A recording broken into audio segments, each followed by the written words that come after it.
नमस्कार साथियों, स्वागत है आप सभी का आपकी अपनी पाठशाला पर। मैं हूं अंकित अवस्थी। आप है मेरे साथ में एक बेहतरीन सेशन पर पुनः चर्चा करने के लिए। जैसा कि आप सभी को मालूम है कि कल के सेशन में हमने आप लोगों को आर्टिकल 15 आर्टिकल 19 के बारे में शुरुआत करा दी थी। ये मानिएगा कि आज अगर हम ये कहते हैं कि देश में आजादी है, देश में स्वतंत्रता है, तो देश में स्वतंत्रता के क्या मायने हैं, इसे समझने के लिए आर्टिकल 19 अपने आप में इतना व्यापक है कि कई जानकार कहते हैं कि यदि भारत के संविधान में से आर्टिकल 19 और आर्टिकल 21 हटा दिए जाएं तो फिर देश के अंदर कंप्लीट तरह से तानाशाही आ जाएगी। यानी देश में वाक और अभिव्यक्ति की स्वतंत्रता हटा दी जाए और जीने का अधिकार छीन लिया जाए तो फिर देश में रहने का कोई औचित्य नहीं बचेगा। आप समझिए कि देश के अंदर इतना विकराल संविधान, दुनिया का सबसे बड़ा लिखित संविधान होते हुए भी केवल 2 आर्टिकल्स के अंदर इतनी कैपेसिटी होना कि लोग ये कहने लगे कि इन आर्टिकल्स को अगर संविधान से हटा दिया तो हमारा संविधान आत्मा विहीन हो जाएगा। बड़ी बात है। इसी वजह से आज इस संविधान के इस आर्टिकल को जानना आप लोगों के लिए बेहद जरूरी है, बेहद जरूरी है। इससे पहले मैं आपको क्या बता चुका हूं उस पर भी आपका ध्यान जाए तो बहुत बेहतर है।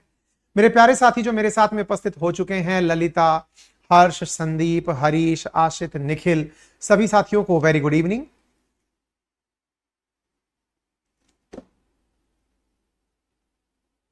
वेरी गुड इवनिंग बच्चा, है ना। Rishabh, Nikhil, Sandeep, Avani, Lalit, Nikhil, very good evening, very good evening, very good, है ना। तो अब पढ़ते हैं। बड़ी इंटरेस्टिंग कहानी है और थोड़ा सा ध्यान करके पढ़िएगा तो ज्यादा आनंद आएगा, ठीक है। यादराम बेटा, सर की तबीयत बहुत ज्यादा खराब है, हरीश सर की।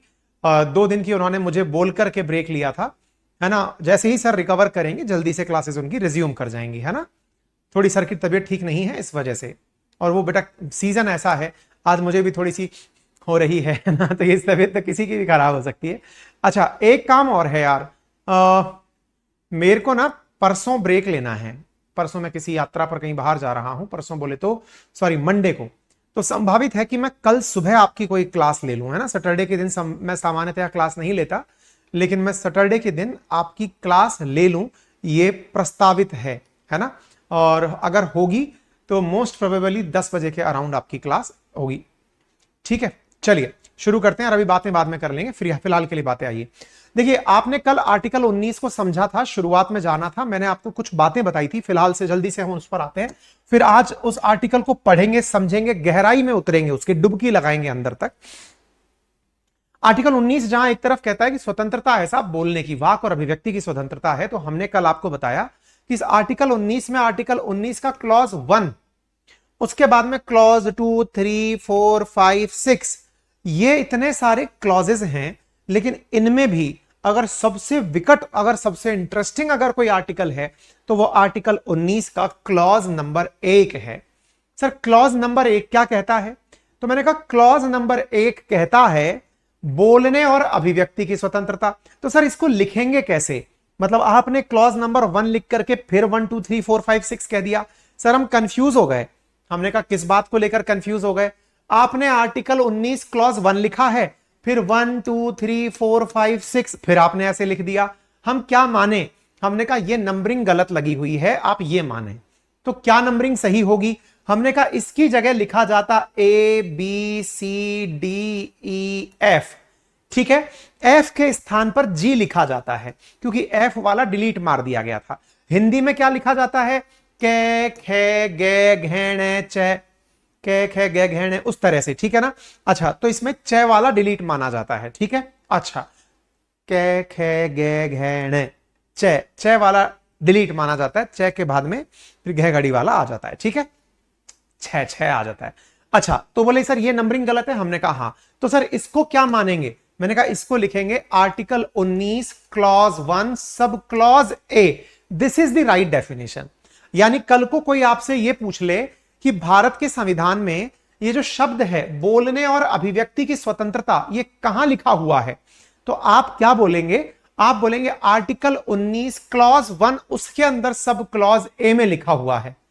अब आप में से अगर किसी ने यह लिख दिया कि सर ये आर्टिकल 19 क्लॉज 2 में लिखा हुआ है, तो वो गलती हो जाएगी। उदाहरण के लिए आपसे पूछ लिया गया शांतिपूर्ण और निहत्थे जमावड़े की स्वतंत्रता कहां लिखी गई है, तो आपको लिखना होगा article 19 clause 1 sub clause B में लिखा गया है।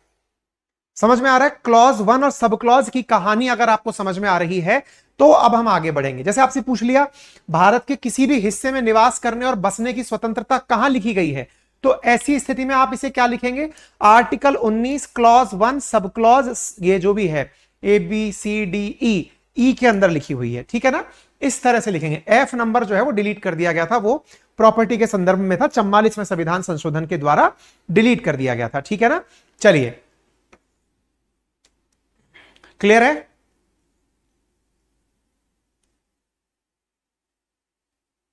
ठीक है बेटा, यहां तक कोई दिक्कत नहीं है। फाउंडेशन कोर्स के नोट्स कब तक देंगे? बेटा मतलब अभी 1 तारीख को रिलीज कर देंगे, ठीक है ना? चिंता मत करिए, वो भी रिलीज कर देंगे, ठीक है? तो यहां तक की बात समझ में आ गई आप लोगों को कि क्या कहानी है, ठीक है? अब अच्छा, इसके आगे की बात सुनिए। अगर यहां तक सारी बातें क्लियर हो गई, 6 मौलिक स्वतंत्रताएं क्या हैं, अगर ये बात क्लियर हो गई, इनको अब एक एक करके समझने का शुरुआत करते हैं, प्रारंभ करते हैं। सबसे पहले है बोलने और अभिव्यक्ति की स्वतंत्रता। कल मैंने आपको समझाया था अभिव्यक्ति का अर्थ क्या होता है।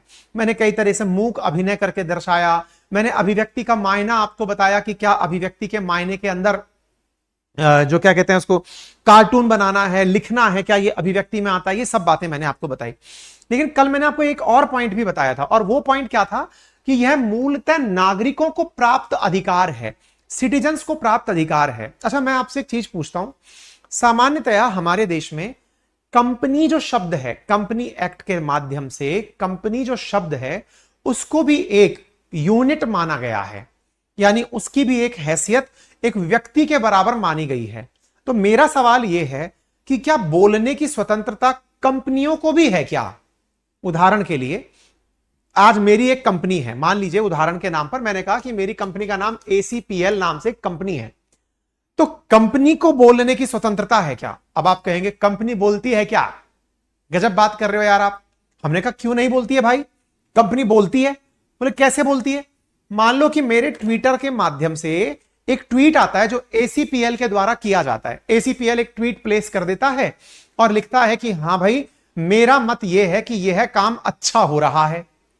होता नहीं है क्या? बोले कैसे? हमने कहा जैसे इंडियन एक्सप्रेस के नाम से ट्वीट चलता है, द हिंदू के नाम से चलता है, ये कंपनियां हैं। तो कंपनियों को भी आजादी है क्या? यह बड़ा सवाल है। जैसे अपन ने ये यहां पर अनन्या, बेटा मैं दिखवाता हूं, है ना? ठीक है, थैंक यू सो मच। तो मेरा जो सवाल है, क्या आप मेरी बातें समझ पा रहे हैं? बहुत बड़ा प्रश्न, क्या आप समझ पा रहे हैं? सवाल क्या है कि कंपनी जैसे the Indian express, the Hindu, और ये जो सवाल पूछ रहा हूं मैं क्यों पूछ रहा हूं? क्योंकि एक तरफ तो आप कहते हो कि अखबारों को बोलने का अधिकार है, अखबारों में छापने की अभिव्यक्ति है, तो कंपनी के नाम पर मान लीजिए अडानी ग्रुप्स के द्वारा कोई बात बोल दी गई, क्या वो हमारे संविधान के अंदर अलाउड है क्या? मेरा यह प्रश्न है आप सभी से। एक बार जल्दी से मुझे कमेंट बॉक्स के अंदर बताइए कि क्या कंपनी अथवा विधिक व्यक्ति को, निगम को बोलने की स्वतंत्रता है क्या? जल्दी से कमेंट बॉक्स में बता दो। Manvendra, thank you so much, जल्दी बताइए भाई।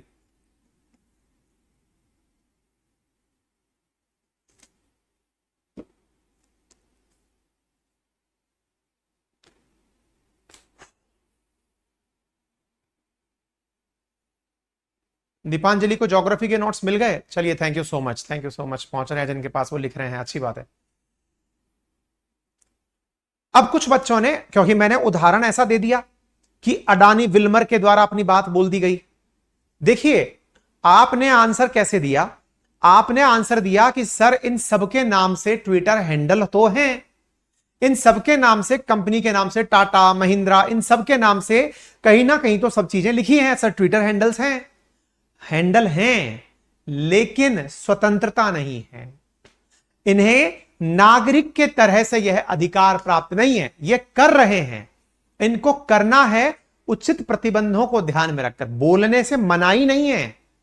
लेकिन जो एक नागरिक को अधिकार प्राप्त हैं अपने सारे की सारे, कि वो कैसी भी अभिव्यक्ति दे सकता है, प्रोटेस्ट कर सकता है, ये सब कर सकता है, कहीं भी आचरण, कहीं भी निगम आना जाना कर सकता है, कंपनी नहीं कर सकती।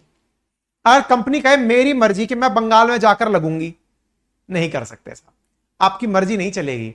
कंपनी कोई भी एंटिटी नहीं है, उसकी मर्जी नहीं चलेगी।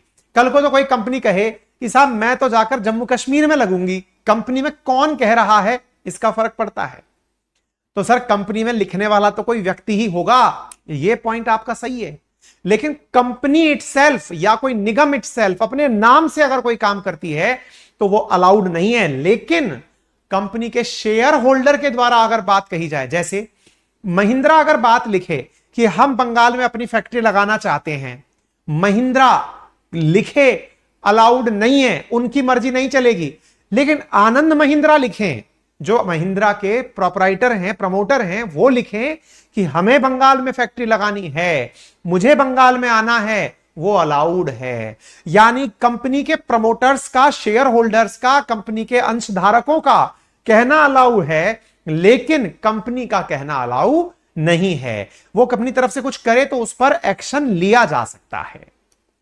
अगर आपको समझ में आ रहा है, बहुत बढ़िया बात है। अब जो नहीं समझ में आ रहा है तो भाई साहब इस बात को थोड़ा और गहराई से भी समझने का हम समय समय पर प्रयास करेंगे। फिलहाल के लिए मैंने एक बड़ा प्रश्न यहां पर समझाने का आपको प्रयास किया है, ठीक है। सबसे पहले आते हैं बोलने और अभिव्यक्ति की स्वतंत्रता पर। मेरा एक बेसिक सवाल है, अभिव्यक्ति के नाम पर कल मैंने आपसे कुछ सवाल पूछे थे। जैसे मैंने आपसे सवाल पूछा कि बताइए क्या मैं मुंह बंद करके बातें बोल सकता हूं?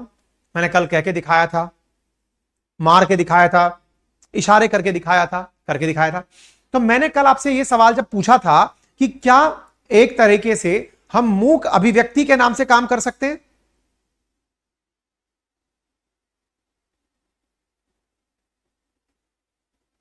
बताइए। अब मैं आपसे कुछ सवाल पूछता हूं। आप में से बहुत सारे लोगों ने कई बार फिल्मों में यह देखा होगा कि जब आप किसी मूवी थिएटर में जाते हैं तो मूवी थिएटर में जाकर के वहां पर राष्ट्रगान बजने लगता है। ध्यान से सुनना, बड़ी बात है ये। राष्ट्रगान बजने लगता है। राष्ट्रगान के एथिक्स कोड के अंदर यह लिखा गया है कि राष्ट्रगान बजेगा तो आपको उसके सम्मान में खड़े होना है। लेकिन मेरा सवाल यह है कि राष्ट्रगान बज रहा है तो क्या आप चुप रह सकते हैं? बड़ा सवाल है। राष्ट्रगान बजते समय क्या आप चुप रह सकते हैं?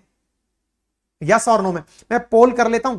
देखिए ये ऐसे प्रश्न है, मैं पढ़ा के निकल जाऊंगा, लेकिन राष्ट्र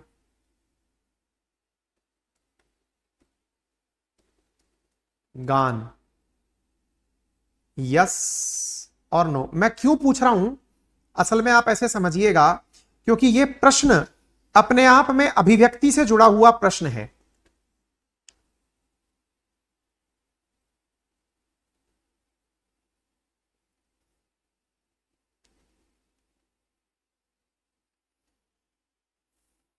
बताइए।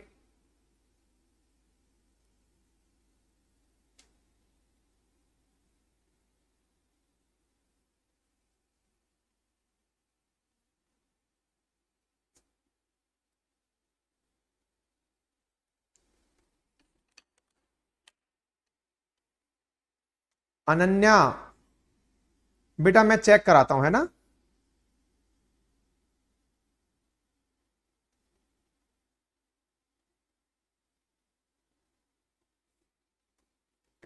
मैंने आपका ट्वीट जो है बेटा वो आगे भेज दिया है ना।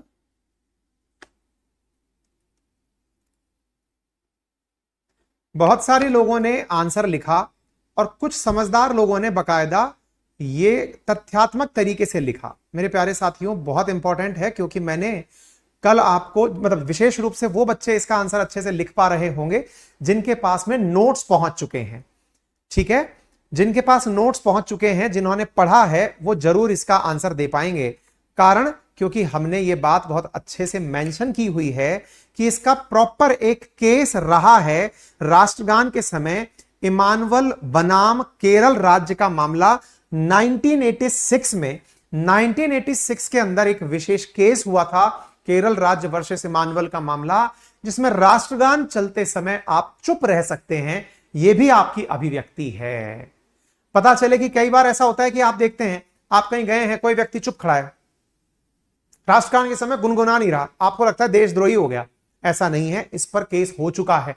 इसलिए आपको देखिए अभिव्यक्ति के अंदर किस बात को अभिव्यक्ति माना गया है, यह अपने आप में बड़ा ही विचित्र है, क्योंकि देखने में क्या लग रहा है आपको, यार राष्ट्रगान के समय चुप है, देशद्रोही है क्या, देश की एकता अखंडता को खतरा पहुंचा देगा। ऐसे मामले सुप्रीम कोर्ट में बहुत गए हैं कि सुप्रीम कोर्ट महोदय ये बताइए कि अभिव्यक्ति आपकी नजर में क्या है। तो मेरे प्यारे साथियों, अब आपको बोलने और अभिव्यक्ति की स्वतंत्रता के अंदर इसका अर्थ समझना पड़ेगा, कौन सी चीजें अभिव्यक्ति मांगी गई हैं। तो पहली चीज ध्यान से सुनिएगा, अखबार की जो स्वतंत्रता है, ये आप जितना ज्यादा याद कर लेंगे उतने अच्छे बन जाएंगे आप। यहां पर देखिएगा, प्रेस की स्वतंत्रता, जिसके अंतर्गत क्या लिखा गया है, फ्रीडम ऑफ प्रेस, सकल पेपर लिमिटेड का केस है, अगर याद रख लेते हो तो ठीक है, अदरवाइज आपको केवल इतना सा याद रखना है, फ्रीडम ऑफ प्रेस, तो अखबारों की जो स्वतंत्रता है ये अभिव्यक्ति की आजादी के तहत दिया गया अधिकार है, नंबर एक। दूसरा, अगर आपको नेशनल फ्लैग होस्ट करना है, झंडा फहराना है, आपको लगता है कि राष्ट्रीय ध्वज मुझे फहराना है, तो आपको फ्लैग होस्ट करने का अधिकार है। ऐसा नहीं कह सकता कोई। अच्छा, पहले क्या होता था, जब आप स्कूल में पढ़ते थे आपने देखा होगा, पहले हाल यह था कि आप में से यदि कोई व्यक्ति कभी ऐसा होने लगे कि ये बहुत ही इंटरेस्टिंग वाकया है, जैसे हम लोग जिस डिपार्टमेंट में हैं भाई, डिपार्टमेंट के अंदर जो भी मतलब डिपार्टमेंट का हेड होता है उसको फ्लैग होस्ट करना होता है, वो बड़ा प्राउड फील देता है उस समय। मतलब 15 अगस्त और 26 जनवरी के दिन आप अपने ऑफिस के जब हेड होते हैं और आप फ्लैग होस्टिंग लेते हैं, है ना, झंडे को सलामी दिलवाते हैं, देते हैं, तो वो समय जो है ना वो बड़ा ही गुड फील होता है। कैसे गुड फील होता है, आपको इतना अच्छा लगता है कि मैं राष्ट्रीय ध्वज को फहरा रहा हूं।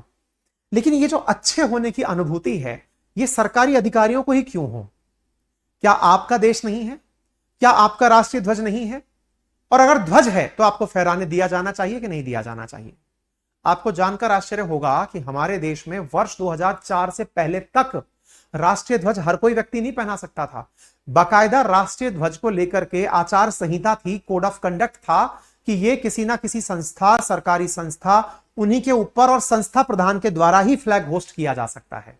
तो एक बहुत ही इंपॉर्टेंट केस रहा है नवीन जिंदल बनाम भारत संघ, जिसके अंदर यह परमिशन दी गई कि आम नागरिक भी ध्वजारोहण कर सकता है। यही कारण है कि अब आप देखते हैं 15 अगस्त और 26 जनवरी के दिन लोग झंडे अपने घरों पर भी लगाते हैं।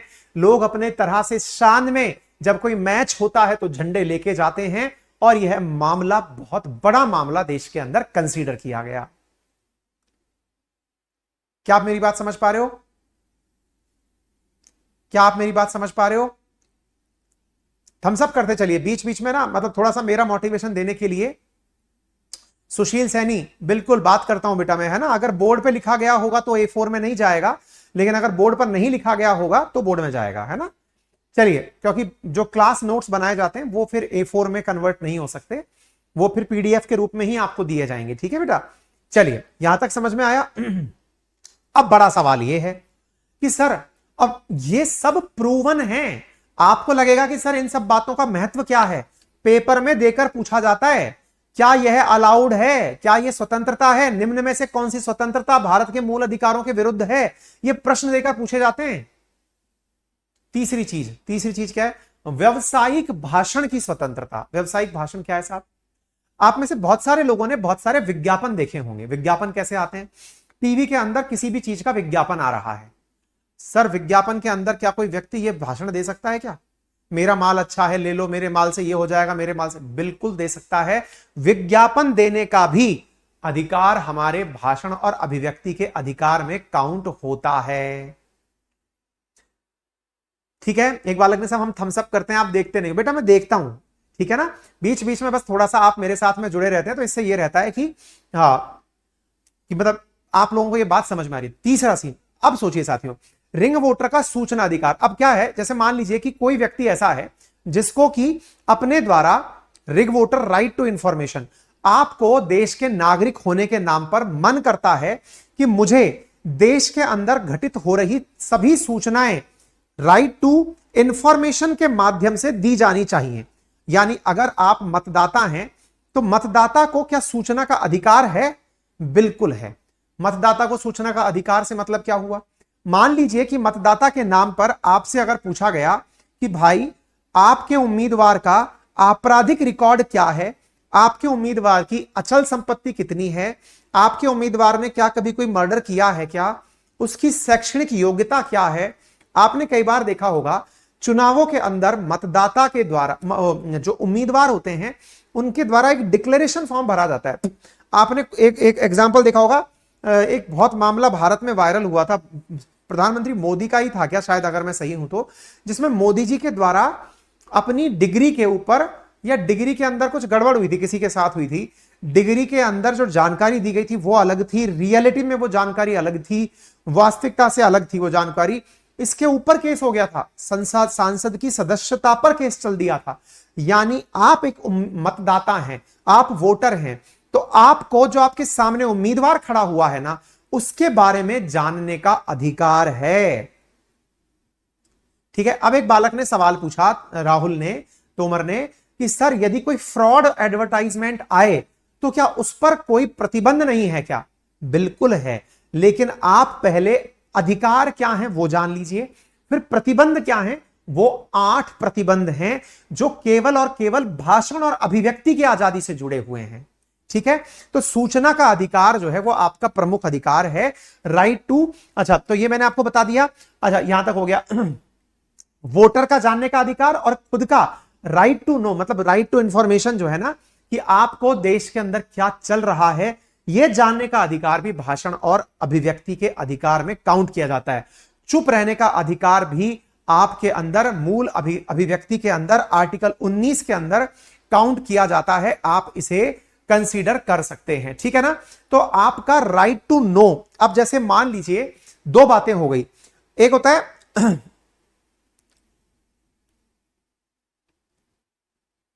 सूचना का, आरटीआई, जिसे आप राइट टू इंफॉर्मेशन कहते हैं, आरटीआई। इसको थोड़ा सा समझ लें तो आपके दिमाग में बहुत अच्छी अभिव्यक्ति बन जाएगी। मैं हल्का सा आपको एक जानकारी देता हूं, पहले आप उस पर बात करिएगा।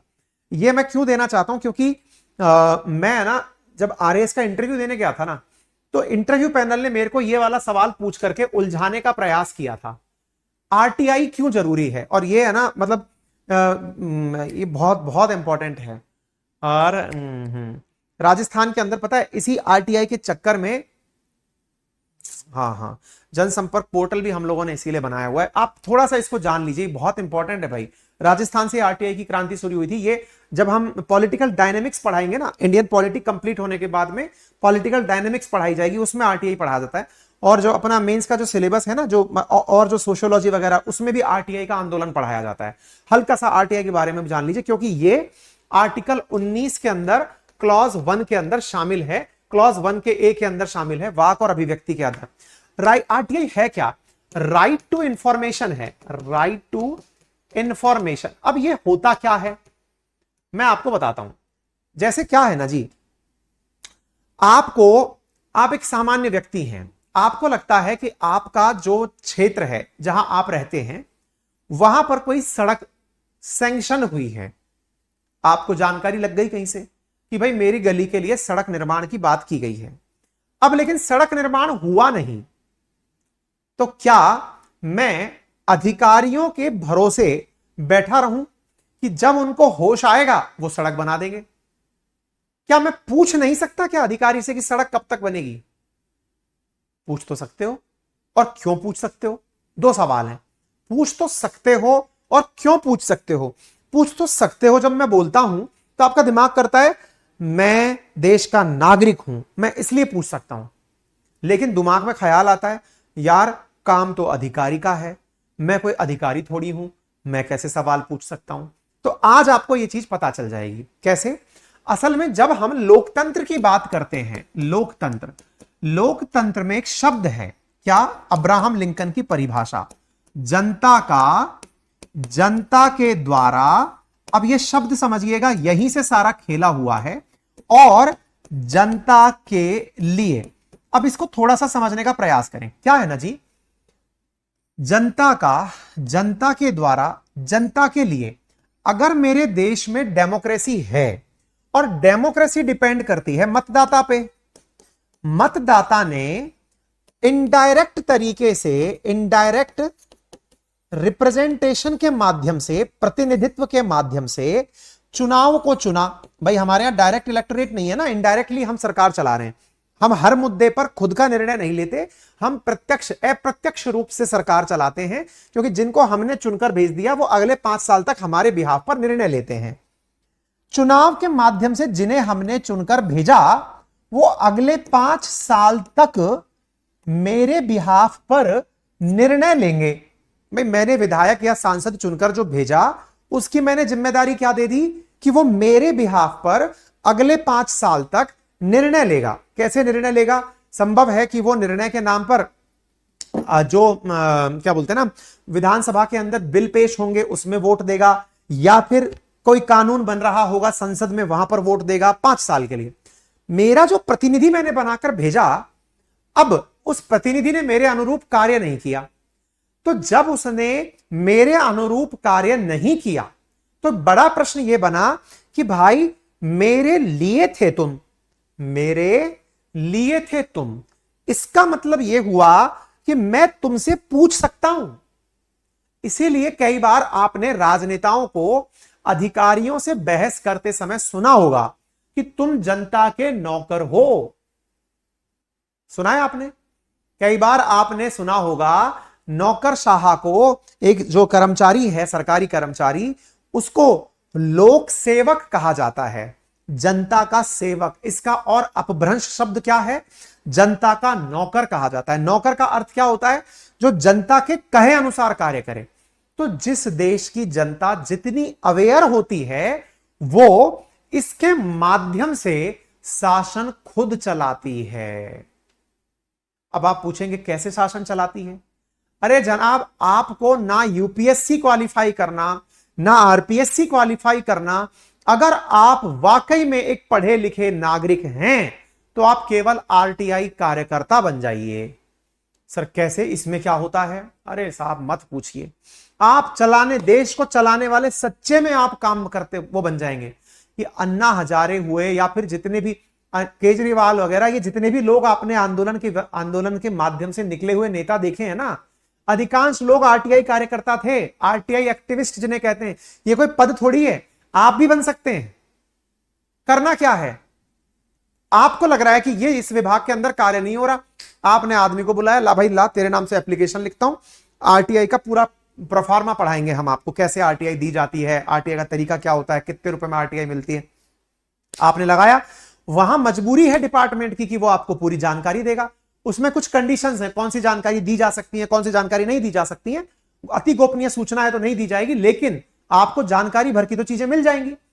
एक आरटीआई जब विभाग में चली जाती है ना, किसी भी विभाग में एक भी आरटीआई अगर चली जाती है तो यह विभाग की जिम्मेदारी होती है कि तय समय पर उसका जवाब दिया जाए। और अगर जवाब नहीं दिया गया तो आपको जानकर आश्चर्य होगा कि जो राज सेवक है या सरकारी कर्मचारी है उसकी तनख्वाह से पैसे कटते हैं। ये इतना बड़ा शस्त्र है।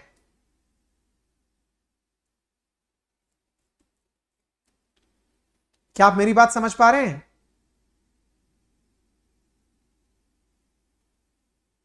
धनिष्का बेटा ऐसे परेशान नहीं होते हैं। एक बच्चा लिख रहा है सर केजरीवाल तो आईआरएस थे ना। बेटा कोई कुछ भी हो, लेकिन आईआरएस हो, आईएएस हो, वो होकर के तो नौकर होता है, लेकिन नौकर जिसके प्रति जवाबदेह होता है वो तो मालिक होता है। हमारे देश में असली मालिक जनता है, और ये जनता जब पढ़ लिख जाती है ना तो ये समझ जाती है किससे कैसा काम कराना है, और तभी प्रेशर ग्रुप क्रिएट होते हैं। ये बड़ी इंटरेस्टिंग कहानी है। हमारे देश में आरटीआई, हमारे आर्टिकल 19, और कोई अगर जवाब ना दे ना तो भाई साहब आप कानूनी रूप से, मूल अधिकार है आपका, आप जाकर पूछ सकते हैं मेरे प्रश्नों का जवाब क्यों नहीं दिया। पेनल्टी तक है इस पे। आरटीआई का खेला समझाएंगे, आएगा आपके सिलेबस में, डिटेल में है ये पूरा की पूरा। तो आरटीआई क्या है? आर्टिकल 19 के अंदर एक जरूरी चीज है ये, मैंने इसीलिए कहा आपसे एक इंपॉर्टेंट चीज है। ठीक है। अच्छा, ऐसे ही right against total ban of any newspaper, आप किसी भी अखबार को पूर्ण तरह से प्रतिबंधित नहीं कर सकते। ऐसे ही राइट टू प्रोटेस्ट, आपको अगर धरना देना है आप अलाउड हैं, है ना, ये अलाउड है। कब नहीं है अलाउड वो भी बताएंगे। और आपने कई बार सुना होगा, अभी हमारे राजस्थान में एक बड़ा मामला आया था। बड़ा मामला क्या था? राज्य सरकार के ऊपर आरोप लगा था कुछ लोगों के नंबर, फोन नंबर टैप किए गए थे। आरोप था कि राज्य सरकार के द्वारा, अब ये आरोप प्रत्यारोप तो चलते रहते हैं, लेकिन आरोप प्रत्यारोप में एक आरोप क्या था कि हमारा फोन टैप किया गया। अब आपके दिमाग में एक प्रश्न बनेगा, जैसे एज एन सिक्योरिटी एजेंसी, जैसे मैं आपको बात बताऊं कि हमें जैसे कोई अपराधी होता है तो अपराधी के बारे में डिटेल्स निकालनी होती हैं कि ये किससे बात कर रहा था, और कोई संगीन अपराधी होता है तो उसकी कॉल रिकॉर्डिंग तक भी हम मांगते हैं। लेकिन आपको जानकर आश्चर्य होगा कि इतना टफ टास्क होता है, मतलब कुछ लोगों को लगता है बड़ा आसान होता है, वो फिल्मों में तो सुनते हैं सर ये कान लगा के बैठ जाते हैं। नहीं, आप किसी का भी फोन टैप नहीं कर सकते। फोन टैप करना उसके निजता का उल्लंघन है, उसकी अभिव्यक्ति की आजादी का उल्लंघन है, आप उसको बोलने से रोक रहे हैं। सर सिक्योरिटी एजेंसीज कैसे कर लेती हैं? वो सब कैसे कर लेती हैं वो थोड़ी ही देर में मैं आपको बताने वाला हूं, बस आप इतना सा समझ लीजिए। और आखिरी, अगर आपको कहीं विदेश जाना है तो ये मुक्त संचरण के अधिकार में नहीं आता, ये वाक और अभिव्यक्ति की स्वतंत्रता के अंदर ही आता है। अगर आपको विदेश जाना हो, ये मेनका गांधी का बड़ा प्रमुख केस है। अब आपने इतनी सारी बातें तो सुन ली कि सर इतने सारे अधिकार हमें article 19 clause 1 sub clause A में दिए गए हैं, क्या इन पर कोई प्रतिबंध भी है क्या? बिल्कुल प्रतिबंध है। अब आपको वो जानना है क्या प्रतिबंध है। कुल 8 प्रतिबंध हैं। अब इसका पहले थोड़ा सा विश्लेषण कर लेते हैं, तसल्ली से समझिएगा मेरे प्यारे साथियों। जैसा मैंने आपसे अभी हाल कहा कि भारत के संविधान के अंदर article 19 clause 1 sub clause A, ठीक है, सब क्लॉज ए, जिसके अंदर शब्द लिखा था वाक एवं अभिव्यक्ति की स्वतंत्रता। अब जो ये वाक और अभिव्यक्ति की स्वतंत्रता है, इस वाक और अभिव्यक्ति की स्वतंत्रता में मैंने 11 प्रकार की स्वतंत्रताएं बता दी, जिसमें आरटीआई भी एक है, चुप रहने का अधिकार भी एक है, अखबार प्रेस की स्वतंत्रता भी एक है, विदेश जाने का अधिकार भी एक है ना, अखबार पर पूर्ण प्रतिबंध ना लगाए जाने का अधिकार भी एक है, प्रोटेस्ट करने का अधिकार भी उनमें से एक है। इस तरह से मैंने आपको 11, आप सोचकर देखिए कितना इंपॉर्टेंट, ये घुसते ही चले जा रहे हैं आप अधिकार के अंदर अधिकार, अधिकार के अंदर अधिकार घुसते चले जा रहे हैं आप। मतलब वाक और अभिव्यक्ति की स्वतंत्रता जो कि केवल पॉइंट नंबर ए था, उसके अंदर भी 11 प्रकार की स्वतंत्रताएं थी। अब आपके दिमाग में सवाल बना, सर मैं आपसे एक छोटा सा सवाल पूछता हूं सर, आपने एक लाइन बोली सर विज्ञापन का अधिकार, एक बच्चे ने अभी मुझसे सवाल पूछा, विज्ञापन का अधिकार मूल अधिकार बताया आपने। एक बच्चे ने सवाल पूछा सर मान लीजिए किसी ने फ्रॉड विज्ञापन दे दिया, किसी ने गलत विज्ञापन दे दिया, कुछ भी ऐसा विज्ञापन दे दिया जैसे जुबा केसरी, वो इलायची का कर रहे हैं लेकिन असल मायने में वो गुटखे का प्रचार कर रहे हैं। दूसरा, सर शराब का विज्ञापन दे दिया, सर ड्रग्स का विज्ञापन दे दिया, जुए का विज्ञापन दे दिया, सट्टे का विज्ञापन दे दिया। सर ये विज्ञापन तो गलत हो गए, ये तो हमारे देश के लिए नुकसानदायक हो गए, तो क्या इन पर कोई प्रतिबंध लग सकता है क्या सर? मैंने कहा अच्छा, बड़ा प्रश्न अच्छा है ये तो। जी हां लग सकता है। बोले सर कहां लिखे गए हैं ये प्रतिबंध? मेरे कहा मेरे प्यारे साथियों, हमारे यहां पर, Himanshi thank you so much बेटा, हमारे लिए आर्टिकल 19 के क्लॉज 2 के अंदर, ये बहुत इंपॉर्टेंट है, ध्यान से सुनिएगा, आर्टिकल 19 के क्लॉज 2 के अंदर आर्टिकल 1 के सब क्लॉज ए के लिए 8 प्रतिबंध लिखे गए हैं। अब यह बात समझने में कईयों के ऊपर से निकल जाएगा क्योंकि यह बहुत गहरी बात है, यह बहुत गहरी बात है। रश्मि बिल्कुल हो सकता है, यह अभिव्यक्ति की आजादी है, यह अभिव्यक्ति की आजादी है, ठीक है। अब कब नहीं हो सकता वो आप जानने वाले हैं, ठीक है। सवाल क्या पूछा गया कि आर्टिकल 19 के क्लॉज ए में 11 प्रकार की स्वतंत्रताएं दे दी गई। चुप रहने का अधिकार हो गया, झंडा फहराने का अधिकार हो गया, विज्ञापन का अधिकार हो गया, अखबार चलाने का अधिकार हो गया, है ना, प्रोटेस्ट करने का अधिकार, सारे अधिकार इसमें शामिल हो गए, विदेश जाने का अधिकार तक इसमें आ गया, फोन टैपिंग ना करने का अधिकार भी आ गया। तो सर इस पे प्रतिबंध के अधिकार कैसे आए? कब कब इस तरह की चीजें नहीं की जा सकती? क्योंकि एब्सोल्यूट हमारा कोई भी अधिकार नहीं है। तो भैया पहले मेरी छोटी सी गुजारिश समझिए, आर्टिकल 19 को समझना थोड़ा सा महाभारत है, लेकिन एक बार समझ लिया तो जिंदगी भर मुझे याद करोगे आप।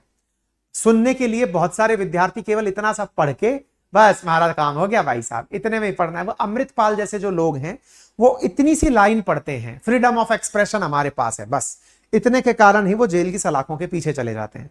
लेकिन जिन्हें ये बात पूरी तरह से समझनी है वो थोड़ा सा डिटेल में समझें। क्या?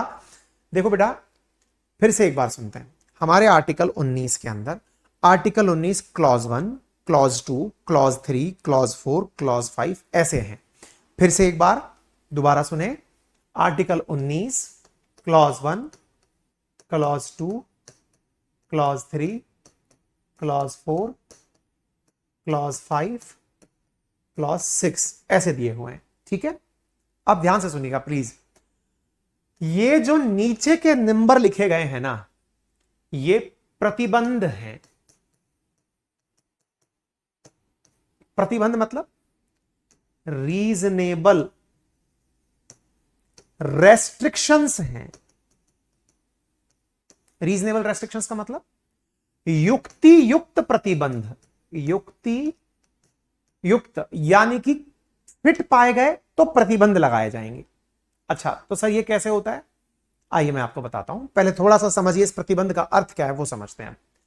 अब मैंने आपसे कहा आर्टिकल 19 के क्लॉज 1 के अंदर, ध्यान से सुनिएगा please, article 19 clause 1 sub clause A, ये मैंने अभी हाल आपको पढ़ाया है, जिसमें 11 प्रकार की स्वतंत्रताएं पढ़ाई हैं इसके अंदर।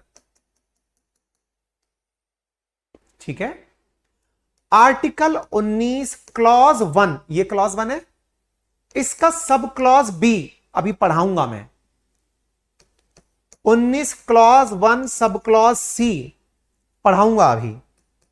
19 clause 1 clause D, 19 clause 1 clause ई, 19 क्लॉज 1 क्लॉज एफ नहीं पढ़ाऊंगा। क्यों नहीं पढ़ाऊंगा? हटा दिया गया 44th कॉन्स्टिट्यूशनल अमेंडमेंट के द्वारा। Article 19 clause 1 E F G पढ़ाऊंगा। कुल कितने हुए? 6 हुए। प्लीज ध्यान से सुनिएगा, बहुत इंपॉर्टेंट है। और यदि यह समझ में आ गया तो आप आधी जंग जीत गए आर्टिकल 19 की। प्लीज ध्यान से सुनिएगा, फिर से कह रहा हूं, आर्टिकल 19 के क्लॉज 1 के अंदर ये 6 हिस्से हो गए। ठीक है ना, इनको मैं कैसे नंबर दूं? ये 6 हिस्से हो गए। 1, मैं ना रोमन नंबर में नंबर दे देता हूं, 2, 3, 4, 5, 6 रोमन नंबर में मैंने आपके सामने नंबर्स लिख दिए। ठीक है, अच्छा ये 6, ये वाला 6 है। ठीक है, अच्छा अब मैं कह रहा हूं हर किसी के पीछे एक प्रतिबंध है। एक बालक पूछ रहा है प्रतिबंध कौन लगाता है? सरकार के द्वारा लगाया जाता है। हमारी जो सरकारें हैं, वो राज्य जो है ना, वो प्रतिबंध लगाता है। कैसे प्रतिबंध लगाता है? ध्यान से सुनिएगा, आखिरी पॉइंट है प्लीज ये। इसमें जितनी भी प्रकार की आजादियां लिखी हैं, किसमें लिखी हैं? 19 क्लॉज 1 सब क्लॉज ए में जो 11 प्रकार की आजादियां लिखी हैं, उनका प्रतिबंध है 19 क्लॉज 2। मतलब क्या हुआ? और अगर समझ गए हो इस बात को तो थम्स अप करना। मैंने पता, इससे ज्यादा विस्तार से शायद ही कोई आपको समझा पाएगा। मैं आपके दिमाग में क्रिस्टल क्लियर कर दे रहा हूं, पढ़ने का इससे बेहतर तरीका आज तक अगर किसी ने पढ़ा होगा तो मैं ये मान सकता हूं कि वो मेरी क्लास में ही गलत आ गया। और मैं ये दावा कर सकता हूं कि इस पैटर्न को अगर कोई पढ़ा दे तो भैया वो भी गुरु है। ये मजाक नहीं है। पसीने चलते एसी में भी पसीने आ रहे हैं मेरे को बताते समय, ताकि कोई त्रुटि ना रह जाए। 19(1) के क्लॉज ए में क्या किया जा सकता है यह दिया गया है, क्या नहीं किया जा सकता है वो 19 क्लॉज 2 में दिया गया है। यानी 1 में जो परमिशन है, जैसे सर फोन टैपिंग करी जाए तो, मतलब आपने कहा कि फोन टैपिंग अलाउड नहीं है, मान लिया, लेकिन सरकार कर सकती है क्या? आपने कहा ना कि आप पुलिस वाले करते हैं,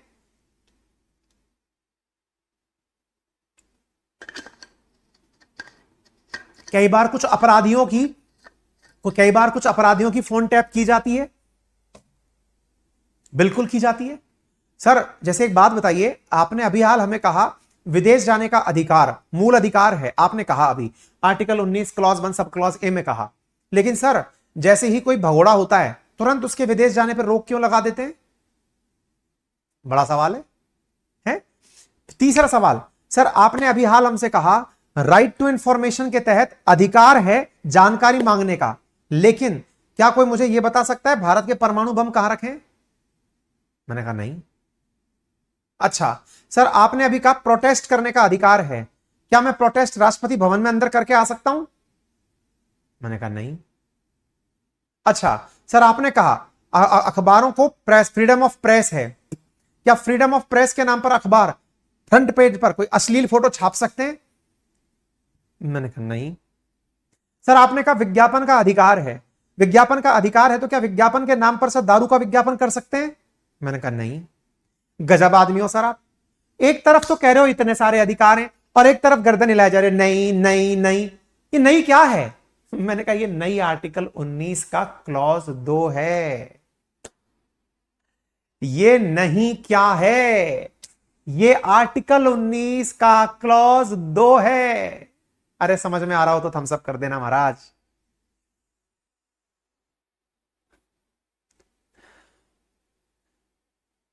तो 2 में ऐसा क्या कहा गया है?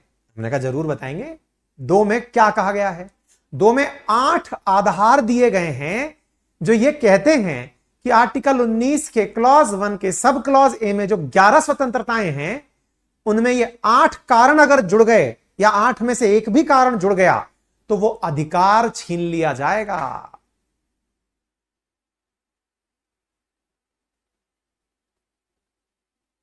तो वो अधिकार छीन लिया जाएगा। थैंक यू सो मच, आपके भर भर के थम्स अप, बहुत सारा प्यार जो मुझे भेज रहे हो उसके लिए बहुत सारा धन्यवाद।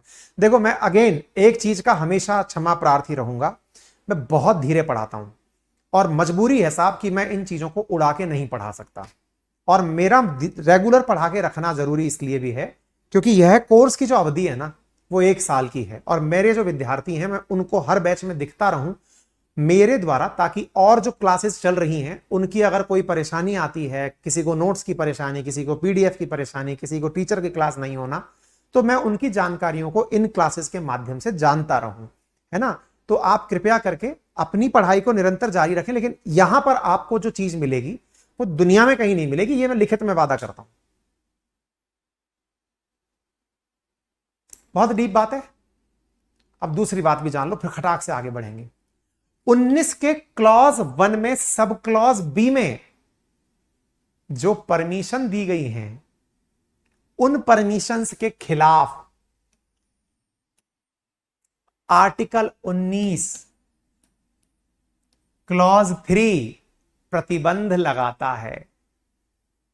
यानी article 19 sub clause 1 sub clause B में जो आजादी दी गई हैं उनमें आर्टिकल 19 का क्लॉज 3 प्रतिबंध लगाता है। ठीक है।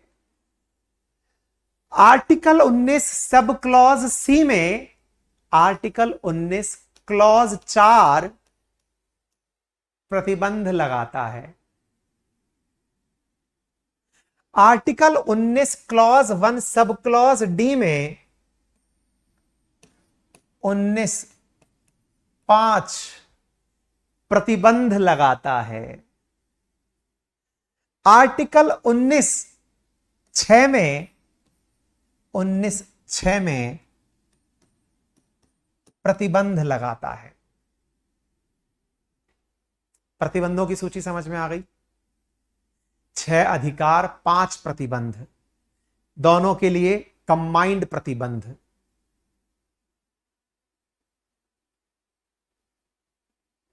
ठीक है, शुरू करें, बढ़ें आगे। क्लियर हो गया? आ जाओ फटाक से।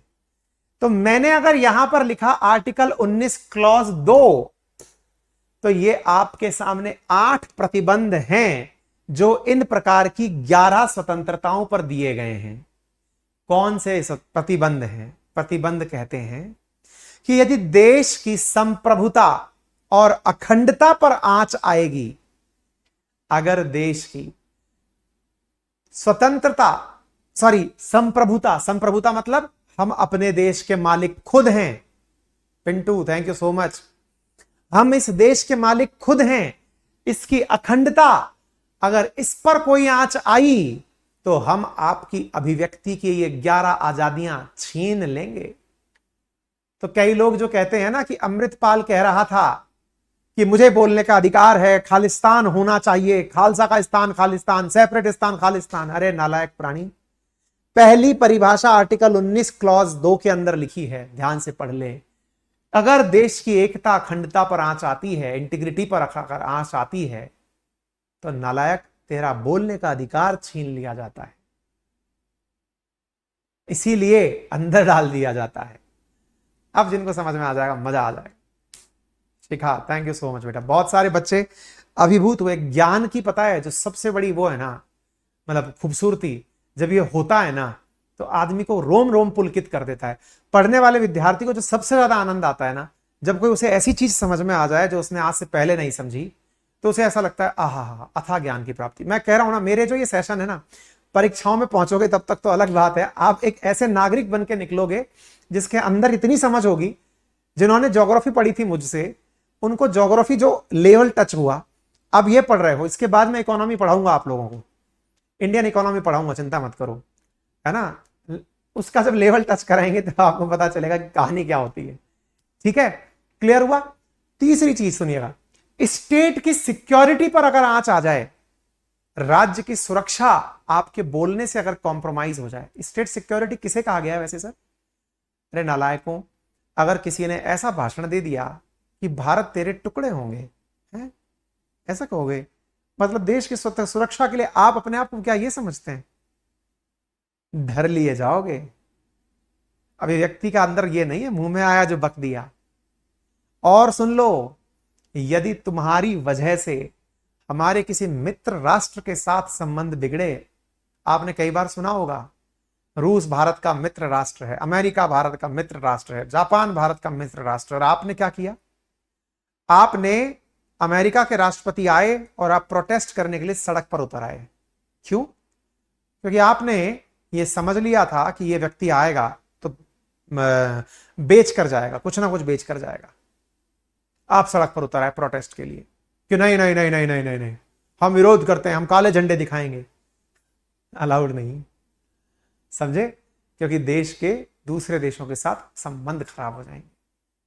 नेक्स्ट, और ये जो सबसे इंपॉर्टेंट चीज है जिसकी वजह से बहुत ज्यादा जो सबसे ज्यादा चर्चा में आता है, वो ये वाला है, पब्लिक ऑर्डर, आदेश। क्या आदेश? जो कोरोना काल में सबसे ज्यादा काम में आया था ना, वो ये वाला पॉइंट था। क्या पॉइंट था?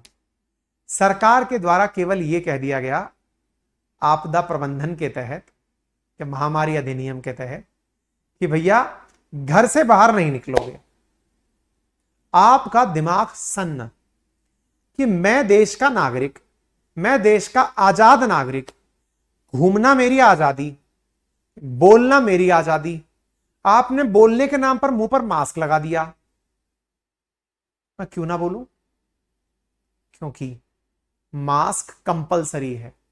फ्लाइट में जब आप बैठते थे ना कोरोना काल में, मैंने उन दिनों भी काफी यात्राएं की थी, तो फ्लाइट में मास्क ना लगाने पर जुर्माने का प्रावधान था। किसी पब्लिक प्लेस पर मास्क नहीं लगाया, जुर्माने का प्रावधान था। सर मेरी अभिव्यक्ति है कि मैं वहां पर मास्क लगाऊं कि नहीं लगाऊं, कोई सी भी हो, लेकिन ध्यान रखना आदेश है, सरकारी आदेश। आप पूछेंगे तो सर ये तो बहुत बड़ी दुर्घटना है। मैंने कहा क्यों? सर ऐसे तो सरकार किसी भी आदेश से मेरा कोई भी अधिकार छीन सकती है। मैंने कहा इसीलिए तो देश में जितने भी बवाल होते हुए आप देखते हो, उनके पीछे सबसे बड़ा बवाल यही तो है। बोले कैसे? मैंने कहा अभी हाल आपने क्या सुना, राइट टू प्रोटेस्ट आपका मूल अधिकार है। क्या कहा? राइट टू प्रोटेस्ट आपका मूल अधिकार है। कैसे? मैंने कहा ना, किसान आंदोलन देश में हुआ, किसान आंदोलन हुआ तो राइट टू प्रोटेस्ट हुआ। सर राइट टू प्रोटेस्ट के नाम पर सरकार ने लोगों को दिल्ली के अंदर क्यों नहीं आने दिया? रोक क्यों दिया? दिल्ली की शांति व्यवस्था भंग ना हो जाए इसलिए एक ऑर्डर जारी कर दिया। उस ऑर्डर की अवहेलना पर अगर आप अंदर आए तो आपको मूल अधिकार नहीं मिलेगा, दंड मिलेगा।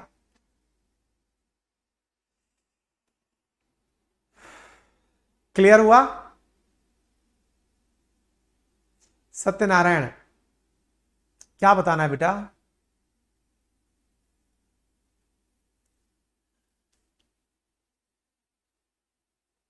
हाँ जी, in the interest of decency, इसका मतलब नैतिकता को बनाए रखने के लिए भी, शालीनता को बनाए रखने के लिए भी। मैंने आपसे क्या कहा था कल कि अगर आपको कोई ये कह दे कि कोई लड़की जा रही है, आपने सीटी बजा दी, आपने कोई गंदा मूव कर दिया, आपने कोई अभद्र टिप्पणी कर दी, आपने कोई अभिव्यक्ति ऐसी दे दी जिससे कि उसकी शालीनता को असर पड़ता है, मेरे प्यारे साथियों, आपकी वो अभिव्यक्ति भी कानूनन रूप से गलत है। ये इस ऑर्डर के तहत है, ये भारत के संविधान में लिखा हुआ है, लेकर बैठा हूं किताब। ये सारे की सारे पॉइंट, आठों की आठों पॉइंट मेंशन्ड हैं। क्या लिखे गए हैं मैं पढ़ के सुना दूं। जैसे सब clause interest the sovereignty and integrity of India, the security of state, friendly relation with foreign state, public order, decency और मोरलिटी, और in relation to contempt of court, defamation और इंसाइटमेंट टू एन ऑफेंस। ये सारे के सारे जो point बोले ना, मूल संविधान में लिखे हुए हैं। इन द इंटरेस्ट ऑफ डिसेंसी और समझ में आ गया। कंटेम्प्ट ऑफ कोर्ट क्या है, मतलब समझते हैं इसका? आप आए दिन सुनते हैं कोर्ट की अवमानना के कारण, कोर्ट की इंसल्ट करने के कारण। आपको अभिव्यक्ति की आजादी पसंद है, आपने कोर्ट के ऊपर कोई टिप्पणी कर दी, नहीं कर सकते। आप न्यायपालिका पर टिप्पणी नहीं कर सकते, टिप्पणी नहीं कर सकते, ये आपके ऊपर कंटेम्प्ट ऑफ कोर्ट में काउंट होगा। मानहानि के आप आए दिन मामले सुनते हैं, राहुल गांधी जी पर जिसके चलते संसद की सदस्यता चली गई, वो मानहानि ही तो था, क्योंकि उन्होंने सभी मोदी चोर होते हैं एक शब्द बोल दिया था। मानहानि मामले में क्योंकि आपकी अभिव्यक्ति आपको किसी का नीचा दिखाने का अधिकार नहीं देती, डिफेम करने नहीं दे सकती, और आपने कोई ऐसा भड़काऊ भाषण दे दिया जिससे देश में दंगे भड़क गए, नहीं कर सकते।